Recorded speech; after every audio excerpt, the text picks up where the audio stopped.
Hello, everybody. I'm Simpson. Most of you know that.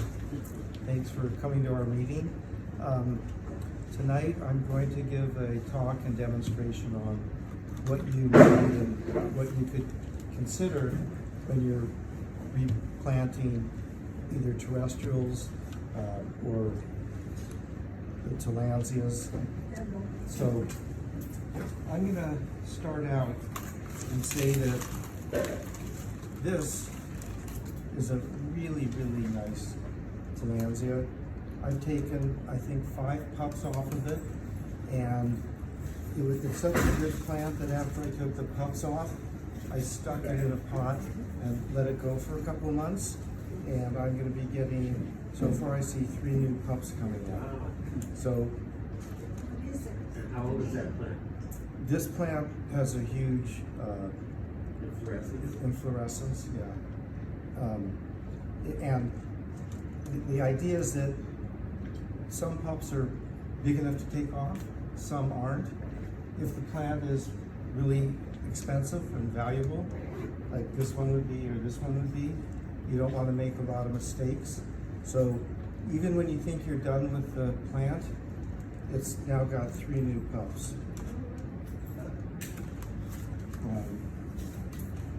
This will be available later.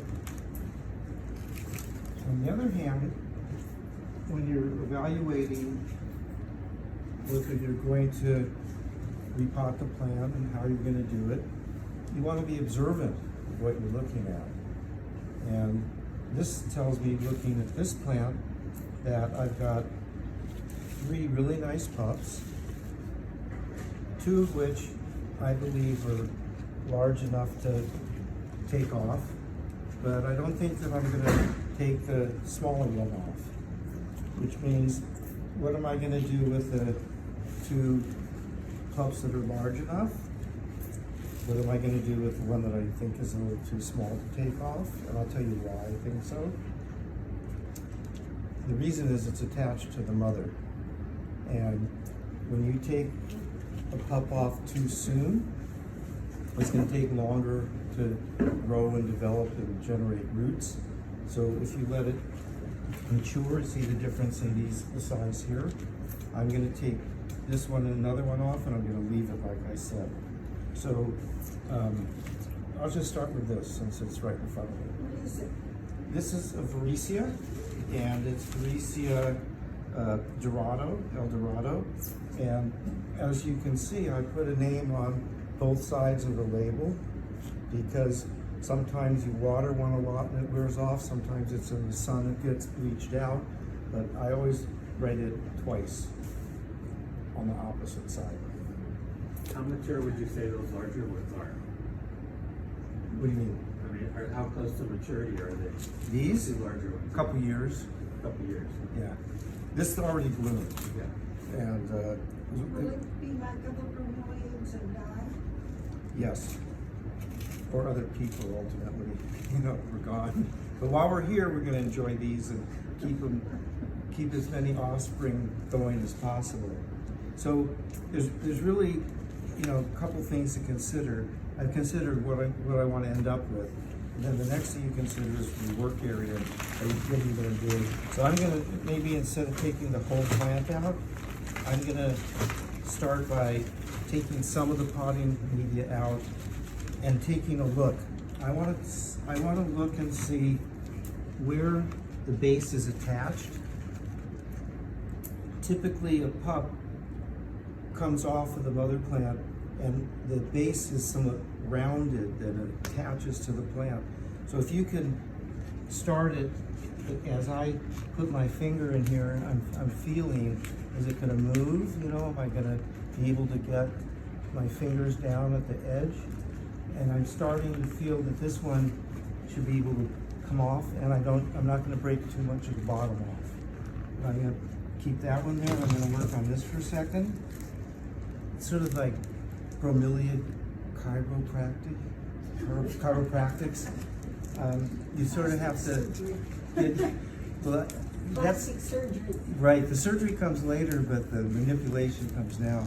And I'm slowly pushing this away from the mother, putting my fingers in there So, because I don't want to end up breaking it off, which happens. And as I take it off, I'm gonna pull and out this way and off the side because it's wrapped around the base of the plant. So I'm gonna put my You know finger. that by feeling it. Yeah, and after seeing a couple, 20, Yeah. 30 of them over the years. So here we go, this came out really nice. I didn't lose very much of the bottom. You can see this part where it was attached, and came out really nice.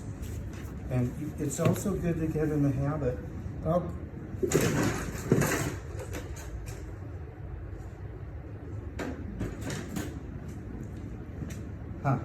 I'm in the habit at home where I have all my labels. I thought I brought my labels, but it's a good habit once you take a pup off, write the name so you don't mix them up with something else.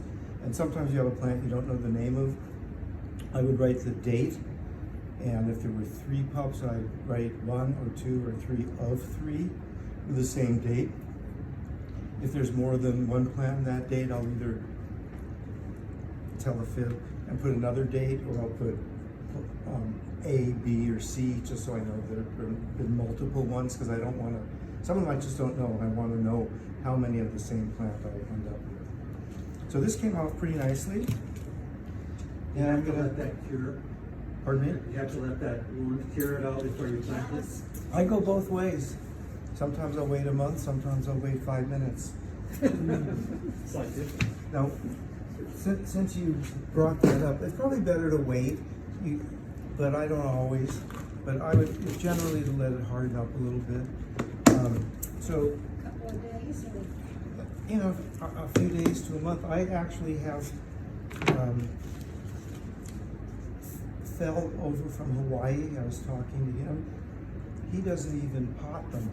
Some of them he just takes off, puts them in a pot, no potting media. Just let them sit in the pot, Yeah, and some of the plants I've gotten from him, like a bell root. yeah, and as it roots, and you know it's in a round pot, you can see the roots have attached to the pot in a round shape, and that's what he does. So I have some growing like that, and nothing. And then is anybody gonna ask me what do you plant them in? What do you plant them in? Oh, that's a good question. I've been waiting for that. So Hopefully I showed up. So there's different sizes of different materials. This is like a coconut husk. So I'll use coconut husk. You guys know what sponge rock is, right? Oh, I do. Perlite. So I use, see the size of that? So I use some of that. And then I use the smaller version perlite. They're numbered. And then in addition, I dumped in here some small orchid bark. You use the same proportion of all 3? Pretty, A handful of each. it depends on what I'm planting. Like some of the thicker rooted plants, like these Varicias, I might have like more larger stuff. For some smaller plants with less robust root system, I would not have it quite as coarse necessarily. It depends.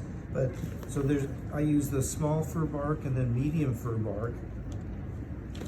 And I'll go into the proportions in a minute. I just haven't made any new. This is sort of what I make looks like. I use a palm and succulent portion, maybe 10 or 15%. I'll use different, like 10 or 15% of the coconut husk, maybe 5 or 8% of each of the perlites. I also put some oak leaf mold in it for an acidic media, and sometimes people put sand in it. So what you want to end up with, aside from what you put in, is a pot that won't hold water and it's soggy. You want the potting media to be able to drain through. And when you water your plant, you want to make sure that You don't just go like that, you let the water drain through and get all the roots wet. So, any questions so far? I use generally on one, I don't know about the Delicias, but on some of the others, I just dump bark in the whole plant place and Yeah, water periodically. yeah, that works. Here's another one that came off real Do nicely. you just water from the soil or do you water from above? Both. I keep the bowls filled Even and, in winter? yeah, but I don't want to have the potting media real wet during the winter. I haven't watered I watered some today, but I haven't watered for like 3 weeks or so because it rained a lot and it was cold. My platyceriums were dry, so I had to water them. And I'd say I gave her like a little drink rather than a watering today. So, these came out really nice. Now what am I gonna do? Yes, oh, sorry, yes. I'm having I need a better source for the husk, the coconut husk, to buy that it's not using product. In Gardena, Oh, that one, the Japanese. yes, one. yeah. Yamada. Yamada. That's where I get most of my stuff now. I used to get things on Sepulveda, but people change and move and big developers buy the property and whatnot. So what I do is I'm gonna let this grow longer here. I'm gonna let it get to be probably this size. And it's interesting too, when you look at the parent plant and the pups, the Variation. yeah, there's some variation. That's why people, sometimes they have plants, they call them a cultivar, because they keep evolving to some extent, and then they take on different characteristics of the genetics of their parents. Like this plant, I don't know, could have 10 or 15 or more parents just that he put into the plant over decades. So usually, a lot of times, not for Resia, I'll take other plants and I'll just pop it out. And one of my favorite tools you'll see in a few minutes is fishing line. But I'll take this out and I'll tie the fishing line around the base of the inflorescence that I cut, and I'll hang it. Especially with nice Tillandsias. This was hung for a long time. The pups got really nice. Don't know the name of it, but somebody here will end up with it, and when it blooms, you'll be amazed.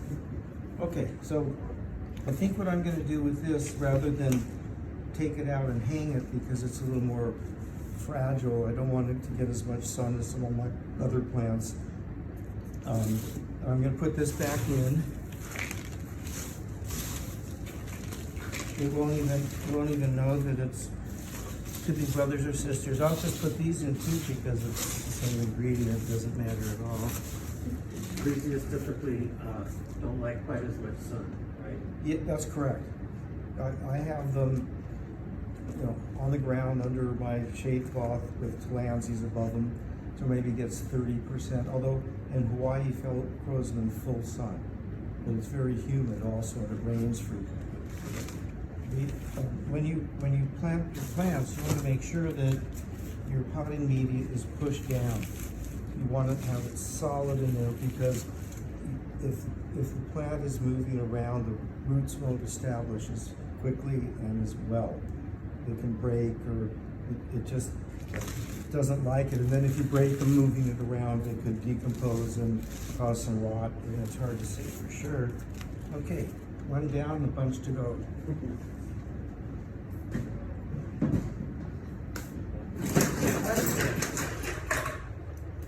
Okay, Yes, I have a question. Yes. Before you broke off the pups, that plant was big and beautiful. And now you've taken away from the big and beautiful. What if you didn't break the pups off at all and just let the mother die?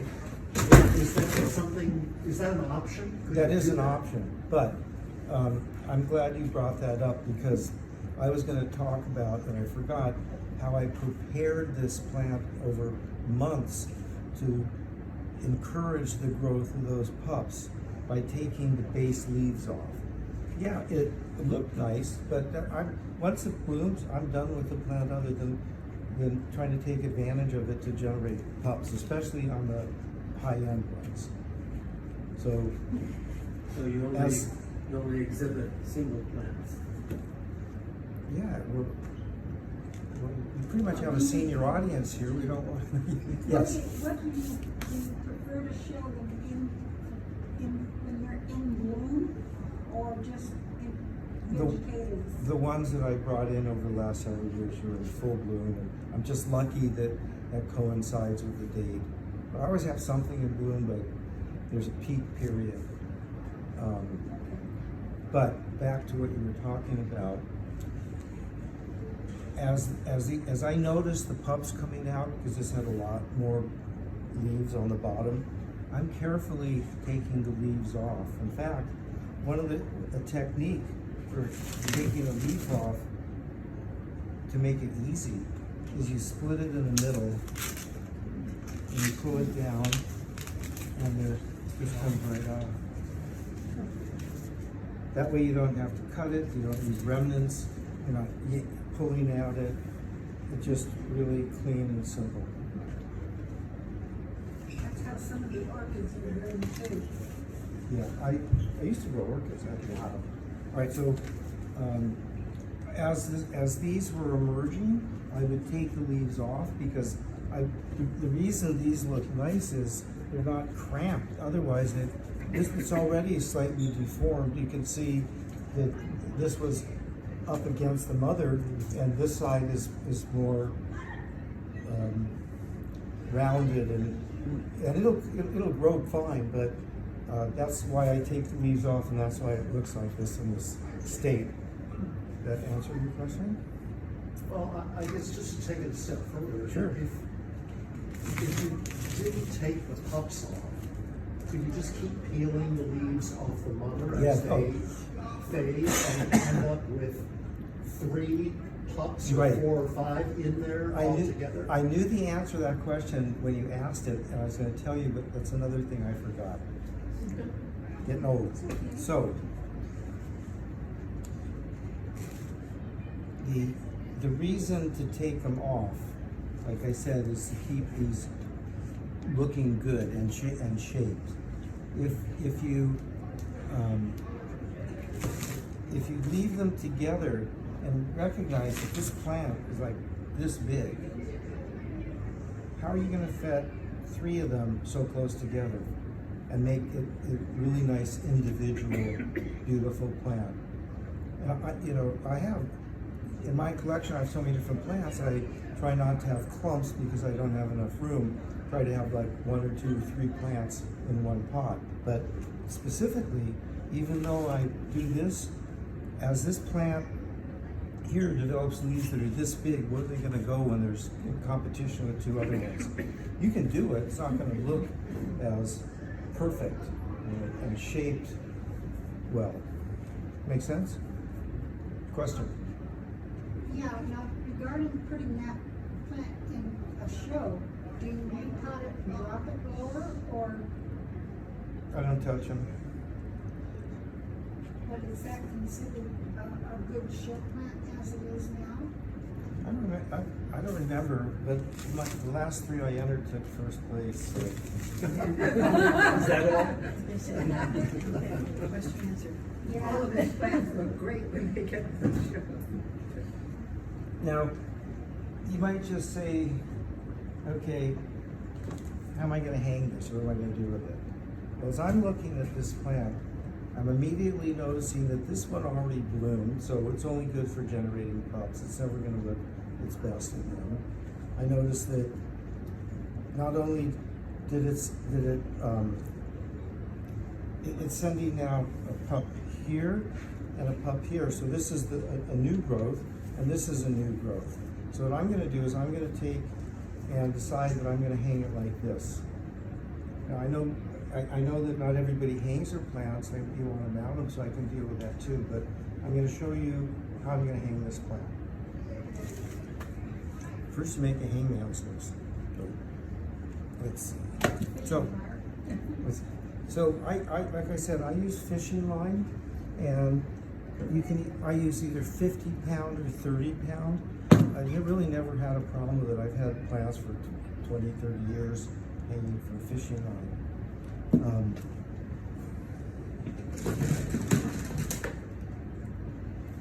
As I'm getting at that, there are tools to the trade.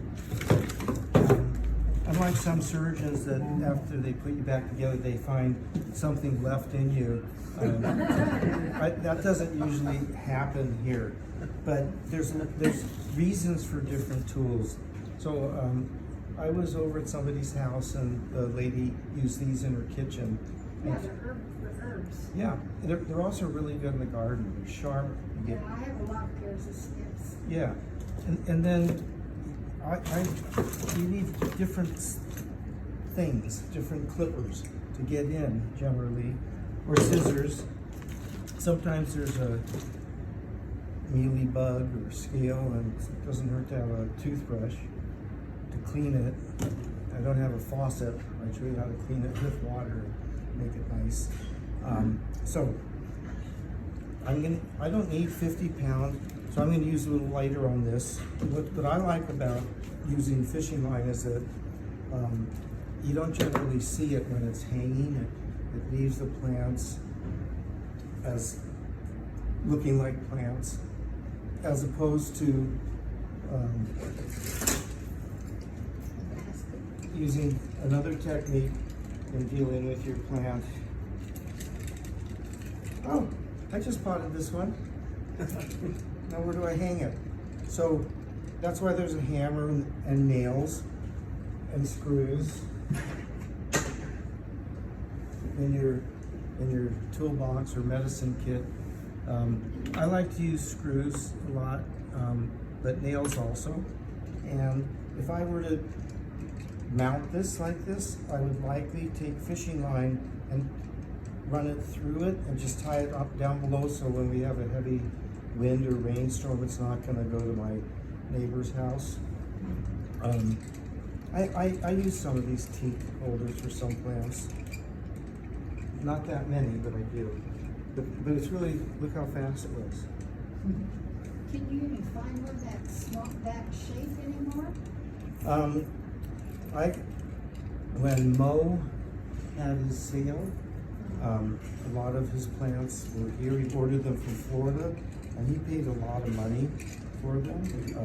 You can get them at Yamada. But Yamada has them cheaper. They have them like groups of 3. Yeah, they're Sizes. stacked, different They don't sizes. come with a hanger, they just come, they do have Right. the eyeballs. It's a cheaper teak, and works fine. And they're available there. Probably a third the price is what he paid for this.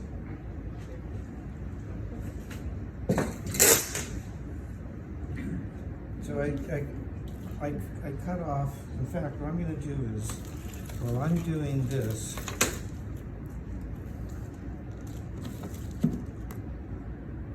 I'm gonna send this around, and I want you to cut yourselves a piece about this big.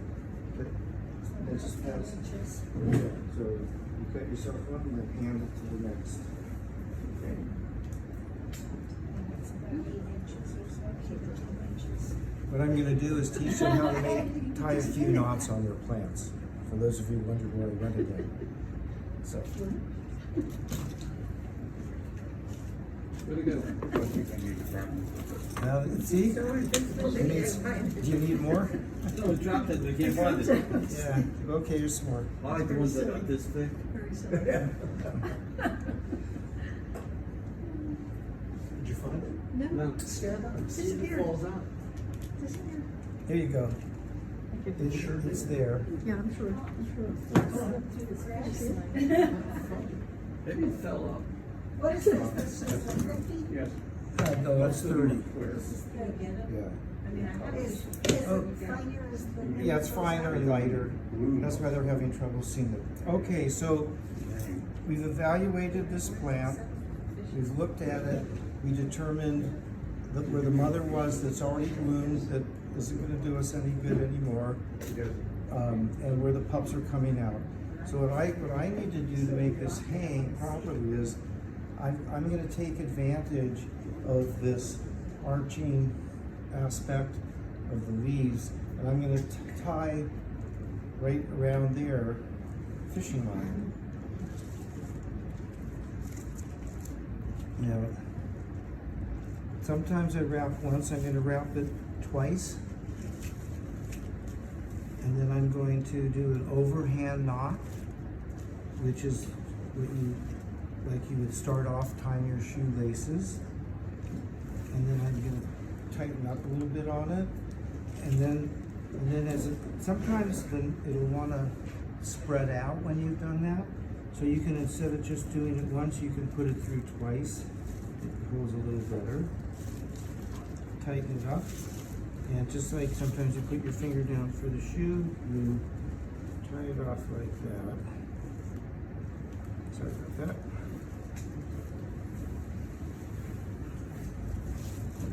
Okay, this is ready to hang. And over time it'll be nice, and ultimately this will die off, and at a later date probably have to retie it. I'll get into that. So what do you do with this? What do you do with this? Hang it in the Put tree. it on a piece of wood. And normally what I do at this point is I get a name tag. On Tillandsias, I cut this off so it looks just like this piece here. I get my leather punch, I put a hole in it, and when you get older your hands don't work, so you gotta push really hard and then pull it a little bit when the hole is there. But that's not for this plant. Then I take that and I would put the fishing line through the hole, let the name tag come down, and I do another overhand knot, and it doesn't have to be tied a lot, just like, you know, once around, it'll stay there. And that way you can go, oh yeah. Some people date them, some people write where they got them from. I even put the name of the plant on it so I can remember it, because they all look alike over time. So now what do I do to hang it? And I'm at a slight advantage because I'm an Eagle Scout and I learned by knots. This is not one we did. And when I was in the Coast Guard, we had to learn knots also. But I'm going to take this line and I'm just going to hang it like that. I'm going to hold the bottom and I'm going to put my finger in it, turn it around a bunch of times, slip my finger out without hurting it, and do an overhand kind of knot. Put the It's like a French knot in embroidery. oui, madame.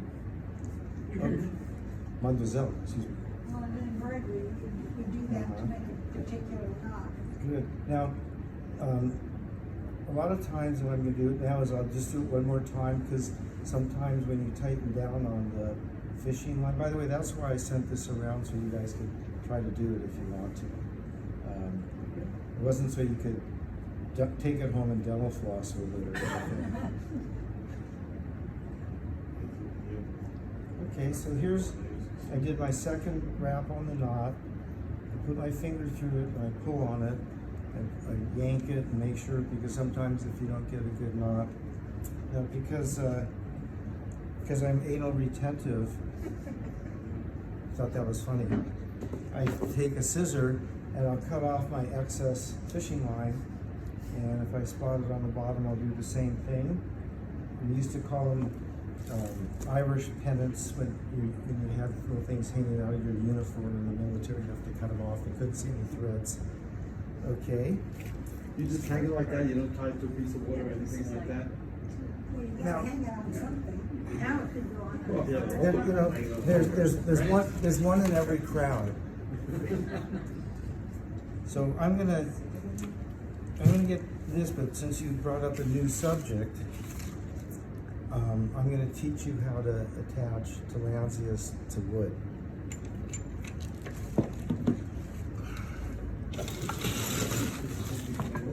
So,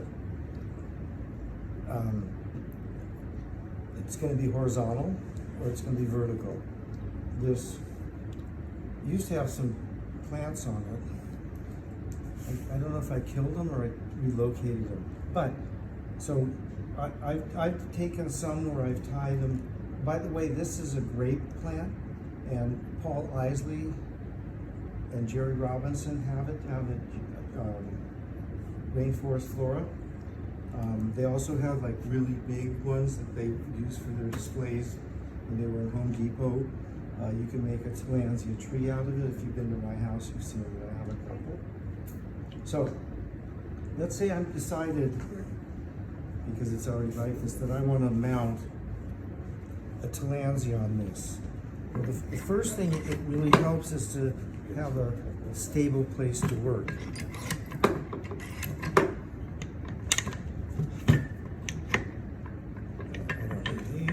So these I have mainly when I have projects and I don't want to mar the surface of wood or metal. But this is nice wood, but this is just like a piece of driftwood. Oops. And so what I want to do is I want to get this stable so that when I'm working with it, it's not going to be moving around. And it doesn't, you can use anything you have to make it stable. I don't sell these or anything. Okay. So now what do you do from here? Well, there's different products that you can get which you would use to glue plants. Paul Isley down at, there are other places that sell, they call it Tillandsia. There's a product called E600, which is also clear. And I used all mine up, but when I was at Home Depot a couple of weeks ago, I saw this Gorilla Glue, and I go, and I've used Gorilla Glue, it's really good glue.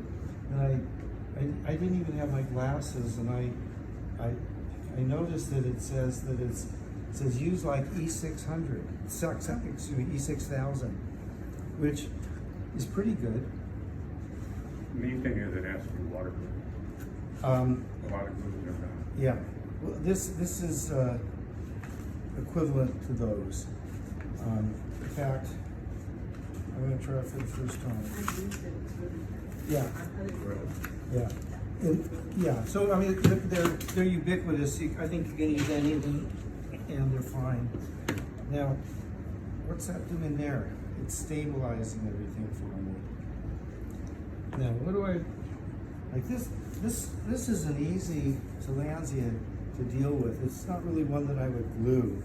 I look at it and go, oh, look at the past growth. It's gotten really sort of old and nasty. So I just cut it off, get rid of it, and then I take some of that fishing line, Paul, your fisherman, and I just tie it to this, just like I showed you. Do the loop and then hang it. Who would like this? Pick What this. is it? It's a Tillandsia. Do you want it? Here, you practice hanging. Thank you. Okay, so what am I going to glue to it? Well, this is I mean, I could hang it like this, which I've done. They form, big circular balls. Sometimes you get a piece of grape wood that has holes in it, and you can stick some of it in there. Well, that's good, but it would fall over, right? So what I've learned to do over time, I don't know where else you could buy this from, but this does come from Rainforest. Comes in all kinds of colors. Yeah, all kinds of colors, which I don't like because I like, earth colors, earth tones. But for this, doesn't matter. So what am I going to do? I've got to decide where I want to put this, and I'm going to take advantage of that part of this. Sometimes I'll drill holes, I'll do different things, but this looks like it could go just like that, pretty much, right? So how am I going to get it to stay where I want it? Yeah, but the glue isn't going to harden fast enough. Fine, Joe. So what I do, not with that. Can I tell you what I do? This is my lecture, you can tell me afterwards. Well, I mean, do you want to share suggestions? Yeah, go ahead, go ahead. I use hot glue. Mm-hmm, Hot glue is not waterproof, mm-hmm, but it dries fast. mm-hmm, You can position a Tillandsia and what you want to do, put some hot glue on it, and it'll stay in place, and it Yeah. takes seconds. yeah, You don't have to wire it, you don't have to do anything. right, Then after it's dry, which takes 10 seconds, then I take the glue, which you just mentioned, and I put that around there so that it's now waterproof, and it has waterproof glue the whole place. okay, But that's what I do. okay. The glue. One of my friends used hot glue and he got a 2nd-degree burn and all the skin on his thumb came off. Wow. Yeah, that's why they always tell us to keep a bowl of ice water. Accidents happen, and well, you're shaking your head no. Well, I've been using it for 10 years. I'm Well, not- I know I've somebody come that close- I've come happened close to. Not everybody has accidents. I'm just saying that it can cause a problem. And then I've also noticed in using hot glue that over time, it as does some of the E6000, it hardens and it can peel off the plant from your host because but it's just part of the deal whether you use the hot glue or this. But I don't use the hot glue because it's a risk factor, and I'm comfortable with and I've used it. So it's definitely I've used it a lot on pork, which is hard to get. But anyway, this I would put in like that, and then I would use this as a brace. I'll get it where I want it. Put the glue in and let it. I'll pull it out and put the glue in, and I'll just leave it. The glue doesn't damage the plant at all? It's not toxic No. to the plant at all? I don't know that hot glues damage plants. I could see where it might on some softer, tenderer, like Guzmanias or something if they're small. But I wouldn't put those on a bark anyway. You talking mainly about Tillandsias or other? Like, Yeah, well, that's it. Mainly, But yeah. Bromeliads as well, they don't Yeah. tend to burn the plants, even though the glue is very hot. Right. I I've haven't lost any plants. Yeah, I haven't either, but I think it also depends to some extent which plant you're using, how tender it might be. So,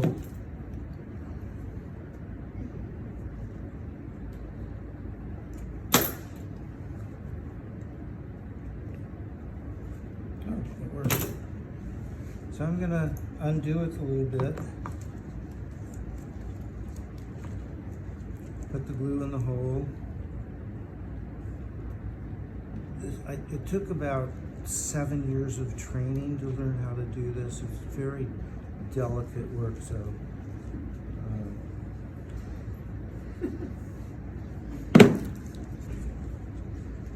And then, again, I'm just gonna support this.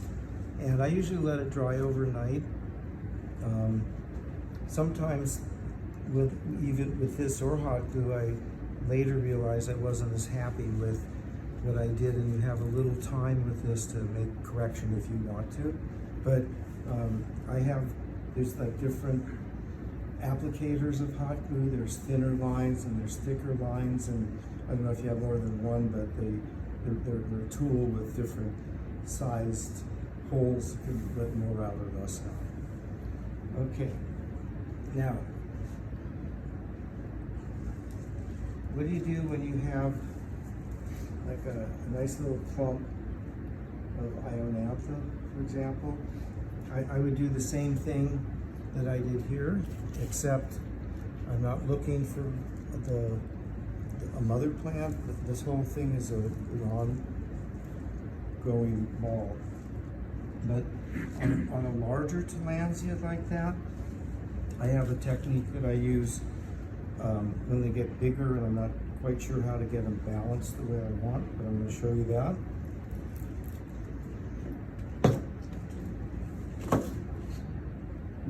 So, you know, people used to do macrame and hang things, so I'm not going to do that exactly, but what I do is I create a little basket of fishing line. This will end up with 4. So right in the center, I'm going to tie a knot.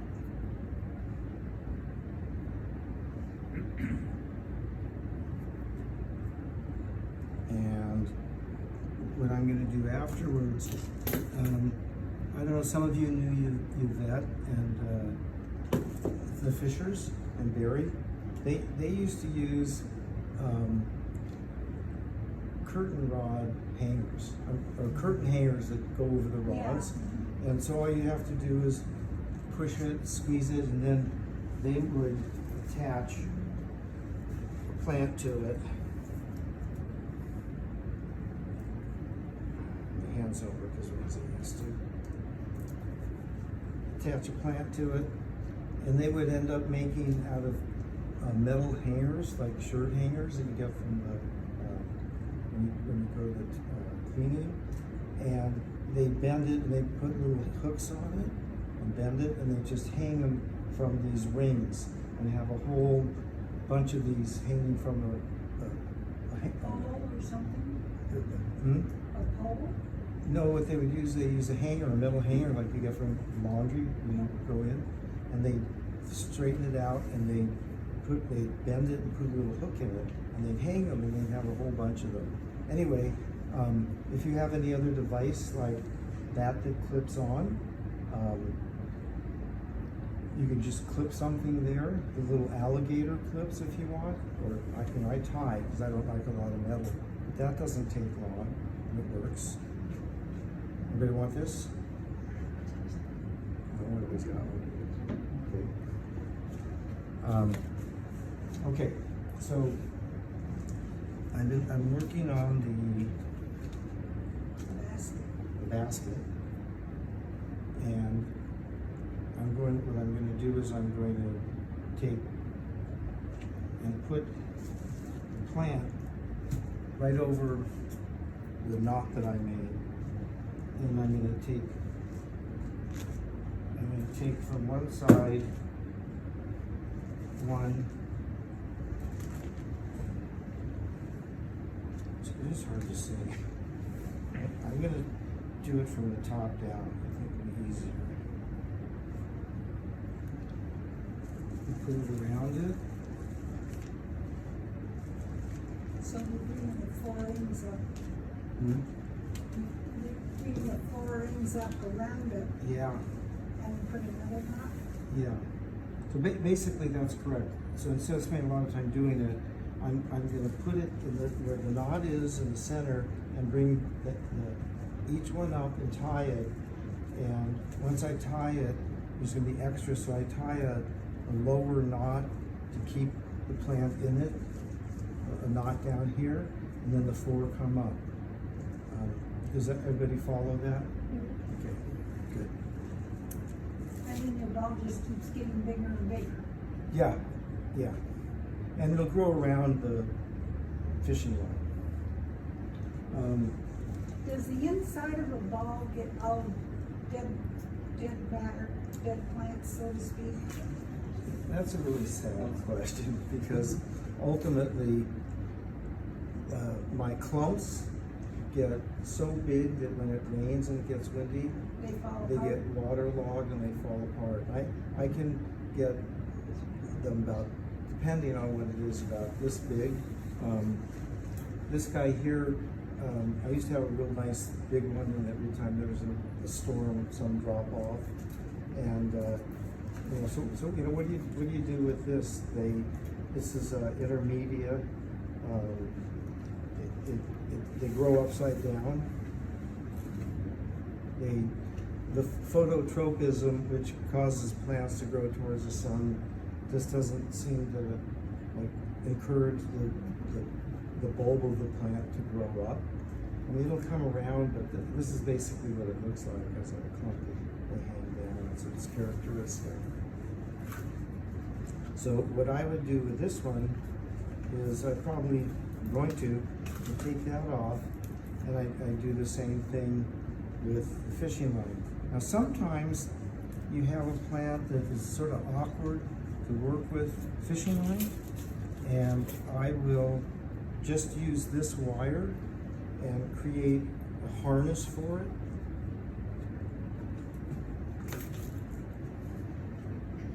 So let's say this is my harness, and then I make a little loop, and then I'll tie a fishing line to this. But sometimes it's just awkward to work on the plant. So that's quick and easy too.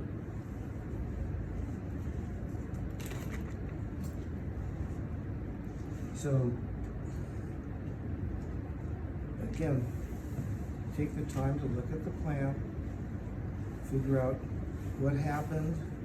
Clearly, right here where there's a stump, that's where the original mother plant was, that sent out different pups. So the biggest one here is this, and it's already bloomed. So that's only good to me as food for the pups and a support to hang it. Does that make sense? I have a question. In the shows, the Tillandsias, do they prefer them in a hanging style or a mounting style? I haven't shown any Tillandsias in shows, but I've seen them both. I've seen them both. But isn't it harder if they want them all hanging, or if they want, you get a lot of entries that are I don't think our basically club. hanging. I don't think our club discriminates on that. You know, there's also the soft leaf Tillandsias that looks like a Varesia, so those are grown in pots. So, and we don't. I haven't seen too many of those in the shows here, but they look like a Varesia, Guzmania. They're soft leafed.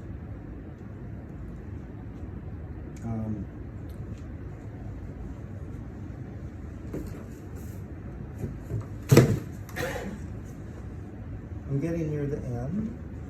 I could go on for days, but I don't have that much time. So, I don't know if you guys fertilize or not, but there's this Gromor. They have orchid foods, and for cymbidiums and other genus of orchids, and we've got a Tillandsia one also. With the orchids, you use like Dust? Hmm? Is it dust or crystal? No, it's like a salt shaker sort of, and it's a 17-8-22. Wow. Is that good for any orchid or just? No, it's just these are just for That's a bromeliads. Tillandsia. Oh, I'm sorry, bromeliad. Yeah, Is it and good this for is any and this bromeliad? is a Tillandsia. So some people call Tillandsias, and then they call other ones bromeliads, but Tillandsias are all bromeliads. It's like, I don't know how that's happened, but this is for Tillandsias. There's other fertilizers that I would use. Do you dissolve that in water and use the water form of Now, that? I was or told you- on the Tillandsia is just it's like dust, and you just sort of blow it on every once in a while. How is it split? So two questions. That's dusting. That one doesn't make any sense to me at all. Because I've blown out candles and balloons, but blowing fertilizer on Tillandsias, I'd have to find a psychiatrist probably. Now, but to answer Paul's question, this is mixed with water, and this is, what I do is, I have a 5-gallon, Okay. it's not a bucket, it's a plastic container that has an electric pump to it. Okay. It's on a dolly, and I move it around, and it's got a hose so I can spray on my Tillandsias, and I mix it at a dilute rate. I don't use the one that they say. I used to fertilize almost every watering, but I don't have the time, but it doesn't hurt. It doesn't hurt. Does that have the mixed ratio? Yeah, I just mentioned it's 17-8-22. No. Those are the numbers. Oh, I'm Mix sorry. in the water. Yes, yeah. Usually like, It's like African teaspoon to a violet, gallon. it's 15, 30, Um, 15. Yeah, And I brought my glasses, maybe I left them in the car. Do you want? I ran your- Yeah, I forget exactly what it is. I usually. How often do you fertilize? And what months? For many years, I fertilized like 3 times a month, or like Three times a month? 3 or 4 waterings, yeah. Dilute, you know, I didn't like, and I haven't fertilized in a while now. This That's is for all your fruit, all your plants, or just the Tillandsias? just the Tillandsias. Oh. Because I don't fertilize anything, but I don't grow Tillandsias. Yeah. Okay, it says I quarter tend- teaspoon per Per gallon. gallon, right, okay, so use a teaspoon and a half for 5 gallons. Actually, I put 6 in it. So, I also recommend if you get plants that you isolate them before you put them in your collection, because people have mealy bugs, scale, sometimes they have slugs and snails, and if you get them from Florida, they might have weevils and Weevils. weevils. Yeah, but don't they go through agriculture first? Not if it's within. Well, they're supposed, they US border. do, yeah, probably with the methyl bromide, but I have a plant I got years ago with a live beetle in it and holes in it. It happens, and What was living in it? a weevil, A weevil? yeah. Yes, In nature, you know, obviously nobody's fertilizing plants. So what's feeding the plants in nature? well, it could be The new. bugs, The the what? dead bugs, the bird poop. Yeah, well, there's some nutrients in rain, you know, if they're in the ground, there's, you know, decomposed things. And you can grow a plant around our backyard, it looks way better than one in habitat, because you can take care of it. Our speed. I haven't watered, I've never fertilized my Tillandsia, and they're like, somebody gave me one of them. So I'm just wondering, so, you know, I'm worried, like, I mean. You don't need maybe to. for the blue, people do it, but, you know, I don't want it to be so prolific, so it's okay if they don't get. Yeah, you don't need to. You don't need to. So these have grown really prolifically for me, and so, you know, what do you do when you have a plant like this where the pups are very easily snapped off of the mother, and it's really hard to keep it together as you divide it. But what I do is I look at the bottom of the plant. It started with this, and I start peeling off slowly The dead leaves. the dead leaves till I figure out where it's attached. And on a plant like this, frequently it'll break off once you get down, which is not a problem, because if it did like that, then it's easy to take more off if you want.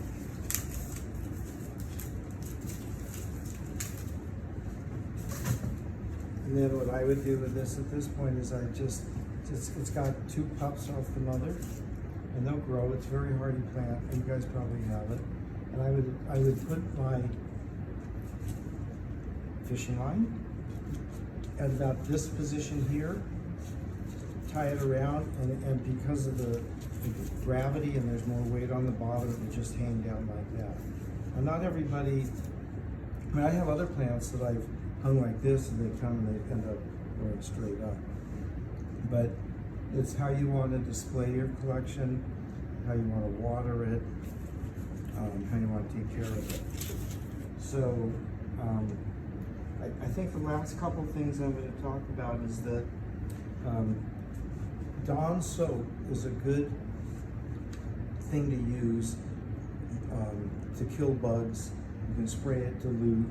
You can use a toothbrush. You can hose it, and it will kill mealybugs. I'm not sure about the scale. So I have these are just get at Home Depot or wherever. And I usually keep one that has Dawn soap in it. And I also use, this is 99.9 0.9% alcohol, and I'll spray it on plants to kill or to clean. And after I would use something like this, I'd usually wash it off because the death of the organism is happening, and I don't want any further damage to the leaves of the plant. The reason the soaps work is because the mealybugs are not pod and they breathe through their skeleton, through the holes, the spicules, and what you're doing is you're plugging the holes and they suffocate. Right. Not all soaps work. Yeah, that's true. And if you read up on it, you'll find out that Dawn is one that's recommended most frequently. That's what the Cactus and Succulent Society uses also. Yeah. I also use malathion. I use a product called 3-in-1. I use those on my plantasteriums. So you know, sometimes I'll just throw the plant away if it looks too ugly to me and I don't want to spend the time to regrow it. But you'll develop your own set of tools. You'll develop your own technique in your environment. And I'm now willing to take any questions any one of you have, and multiple questions too. Yes? The Tillandsia fuckiana it has a habit of growing down, so you plant it high. That's, If you mount it on something because it wants to grow it's down. pendant shape. Yeah. Like, yeah. So as it grows, it's gonna come down and then like come up a little bit, right? So you have to mount it high if you mount it. Yeah. Yeah, I mean, I wouldn't put it in a pot. No. What did you say that alcohol was? It's Percent. 99.99% isopropyl, and like it's You can get it different. at They in- can get 90% in the stores, you don't have to get 99. Well, I've read up on it. They recommend this for So whatever. it's I'm not saying- isopropyl alcohol that you have. Yeah, I'm not saying the other won't work. I'm just saying that, you know, when I've read, Most of what you buy in the drugstore is either 40 or 70. Yes, Yeah. yeah, but 90 is regularly there. Is CVS what? has- You can get a 90, CVS has you can get a 90. 90. Really? It's At the not hard to get, drugstore. you just have to pay attention. I get it from Amazon, Yeah, okay. and you can, and I get 5 gallons. I don't get like a little thing, and I just save it. It's good forever. Yes, sir. I'm sorry, I came late. What's the ideal soil for bromeliads? It's gonna look sort of like this. Come on up. Come on What up. do you include in it? So I use a percentage, and it varies, a percentage of cactus palm mix, less than That's your 20%. starting point. It just depends on what's closest. Smart and Final sells these really great little, it's not a shovel, but it's like you take a scooper. Yeah, and I use that to mix and dig it out. So I'll use that. I use some oak leaf mold, a really small amount, just a few percentage, it's acidic. I use large perlite. I use small perlite. I use pumice, which is much harder. I use coconut bark. I use medium-sized fir bark and seedling-sized fir bark.